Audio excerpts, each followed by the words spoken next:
你睇下10年啦，10年都仲係 keep 得咁靚。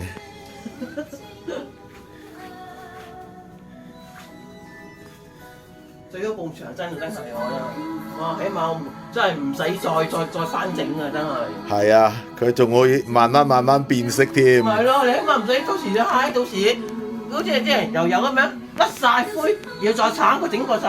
嗰陣時我整完出嚟，我影完相出嚟啊，嗰啲網上面嗰啲人話，因為嗰陣時未興呢啲咧。係啊，未興嗰啲灰泥啲嘛。係啊。嗰啲人話好似成個監房咁喎。係啊，有人咁講真係啊！我哋鋪上網咧，哇咁樣好似乜嘢嘅咁樣黑掹掹咁樣，又灰好似個工廠嗰啲。呢啲叫工業風啊嘛，呢啲。有啲人讚啊，我哋鋪上網啊。幾靚。有啲人喺度讚係咁讚啊，但係有啲人咧就可能唔中意咁樣咁。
咁鋪上網就俾人睇。係啊，唔係咁點啊？冇辦法啊！依家網上面真係實在太多騙徒啊！都好多嗰啲 Facebook 成日數，嗰上網好多人咩整裝潢嗰啲咯，真係好多啊！依家全部都係要拍片，要拍晒啲細節啊，整得靚唔靚啊！